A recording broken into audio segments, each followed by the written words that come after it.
The first level to success in life, listen to me, the very first level is you seeing it like it's clear to you. You know exactly what you want. You know exactly when you want it. You know exactly what it tastes like. You know what it looks like. You know what it smells like. Before you really blow up, and you get success, you literally have it in the palm of your hand without having it. You gotta know what it looks like, tastes like, feel like, because you don't, you're gonna compromise. And your problem is you're not intentional and deliberate. You wake up on Monday and you might be strong, but by Wednesday, are you hearing what I'm telling you? You're not intentional and deliberate. You are hoping that the best is gonna happen to you, and the best never happens to you.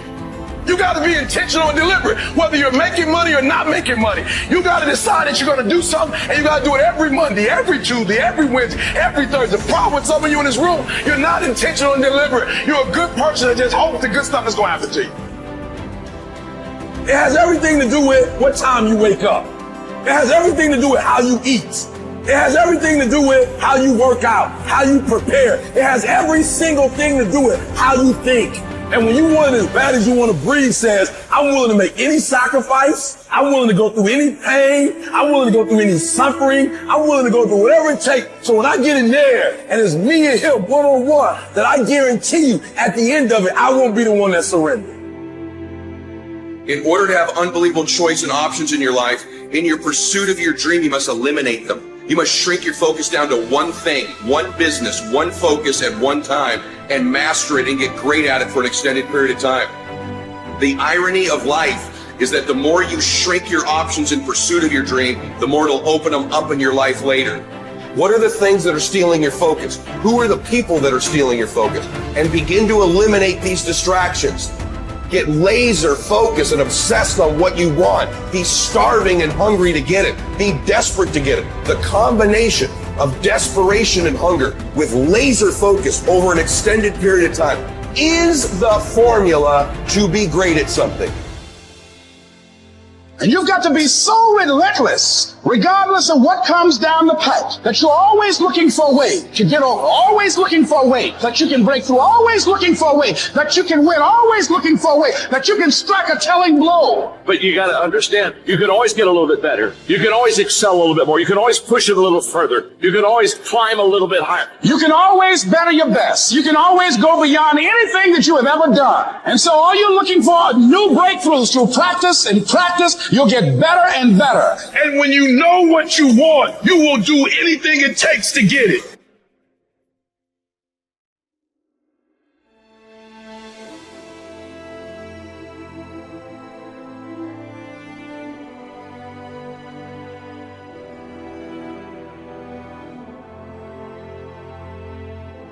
A person who thinks all the time has nothing to think about except thoughts. So he loses touch with reality and lives in a world of illusions. We are so tied up in our minds that we've lost our senses. Time to wake up. What is reality? It isn't material, that's just an idea. Reality is this.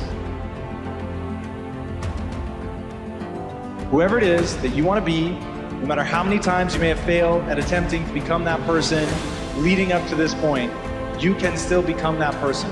You're going to decide who that is. You're going to hold that ideal in your mind, and you're going to force yourself to act in accordance.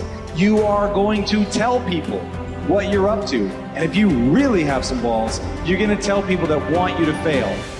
Because that, believe it or not, that's who's going to come to your rescue in your darkest hours of wanting to give up. It's going to be remembering that out there is someone who's laughing at you, who wants you to fail, that's talking behind your back about how you're never going to achieve it, and then imagine how rad it will be when you actually do achieve it. And so I've been intrigued with, can you be committed to the process of what you do without being emotionally attached to the result of what you do? Because a lot of people can be committed to the process of what they do if the results don't change. But the moment the result or the outcome changes of what they're chasing, they shut it down or they quit simply because the result changed. So can we be committed to the process of what we do, but not emotionally to the result of what we do, understanding every day I get up and give everything I got to everything I'm a part of simply because this is who I am. Like the only thing I need every day of my life is 86,400 seconds. That's it. Like I don't need some reward. Like I don't need, the only thing I need is breath in my body, and I'm flat out going to get it. One of the things you have to understand about life is everything changes and everything ends. And that kind of sounds heavy on the front end, but it's a truth. If everything changes and everything ends, number one, it should make you appreciate what you have right now. And then my view is what's next is always better. If I make it so, it's my job to make it so. I think passion is the genesis of genius. If you've got enough passion, you're going to find answers nobody else does. But most people run out of fuel, meaning they get tired, they get exhausted, they get burnt out, they get, the law of familiarity. They're around something so much they take it a little bit for granted. What I see as the one common denominator of people that are successful over a lifetime is the sustained hunger. Hunger is the number one factor.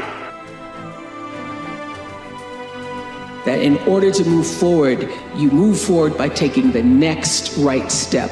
You don't have to know all the steps to make, just what is the next right move.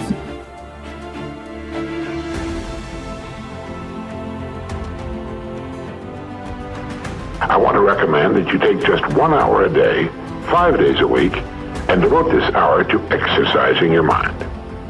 Pick 1 hour a day on which you can fairly regularly count. And during this hour every day, take a completely blank sheet of paper. At the top of the page, write your present primary goal, clearly, simply. Then, since our future depends upon the way in which we handle our work, write down as many ideas as you can for improving that which you now do. Try to think of 20 possible ways in which the activity that fills your day can be improved. You won't always get 20, but even one idea is good. Now remember 2 important points with regard to this. 1, this is not particularly easy, and 2, most of your ideas won't be any good. Now when I say it's not easy, I mean it's like starting any new habit. At first you'll find your mind a little reluctant to be hauled up and out of the old familiar rut. But as you think about your work and ways in which it might be improved, write down every idea that pops into your mind, no matter how absurd it might seem. Let me tell you what will happen. Some of your ideas will be good and worth testing. The most important thing this extra hour accomplishes, however, is that it deeply embeds your goal into your subconscious mind, starts the whole vital machinery working. And 20 ideas a day, if you can come up with that many, total 100 a week, even if you don't think on weekends. An hour a day, 5 days a week, totals 260 hours a year, and still leaves you 3,740 hours of free leisure time. Now this means you'll be thinking about your goal and ways of improving your performance, increasing your service, 6.5 full extra working weeks a year. 6.5 40-hour weeks devoted to thinking and planning. Can you see how easy it is to rise above the so-called competition? And will still leave you with 15 hours a day to spend as you please. Starting each day thinking, you'll find that your mind will continue to work all day long. You'll find that at odd moments, when you least expect it, really great ideas will begin to pop into your mind. And when they do, write them down as soon as you can. Just one great idea can completely revolutionize your work and, as a result, your life.